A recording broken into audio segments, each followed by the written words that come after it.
Hello welcome to our channel. ఇది part 2 Arunachalam video అండి. So గిరి ప్రదక్షిణ చేసేటప్పుడు మనం అష్టలింగాలను దర్శించుకుంటే చాలా మంచిది. ఆ లింగాలు ఏంటో నేను ఇప్పుడు చెప్తాను.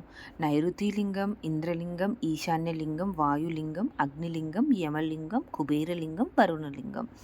ఇవన్నీ మనం గిరి ప్రదక్షిణ చేసేటప్పుడు మనం దర్శించుకోవాలి. అయితే ఒక్కొక్క రాశికి ఒక్కొక్క లింగం దర్శించుకుంటే చాలా మంచిదంటారు. నేను ఆ లింగాల పేర్లు చెప్తాను.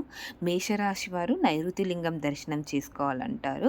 వృషభ తుల రాశి ఇంద్రలింగం, మిథున రాశి కర్కటక రాశి ఈశాన్యలింగం, కన్య రాశి వాయులింగం, సింహరాశి అగ్నిలింగం, వృశ్చిక రాశి యమలింగం, ధనుసు రాశి మీనరాశి కుబేరలింగం, మకర రాశి కుంభరాశి వరుణలింగం.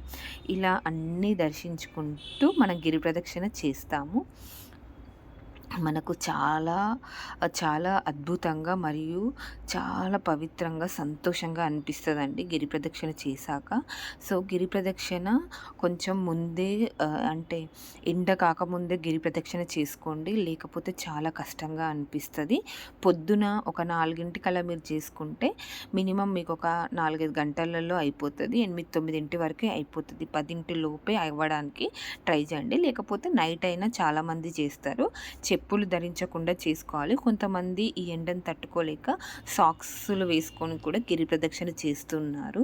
సో ఇక గిరి ప్రదక్షిణ అవ్వగానే ఇంకా టెంపుల్ దగ్గర ఇంకా కొన్ని దీపాలు, కొబ్బరికాయలు అవన్నీ తీసుకొని అక్కడ కొబ్బరికాయ కొట్టి గోపురం ముందు దర్శనానికి వెళ్తారు. ఈ వీడియో కనుక మీకు నచ్చినట్టయితే లైక్, షేర్ అండ్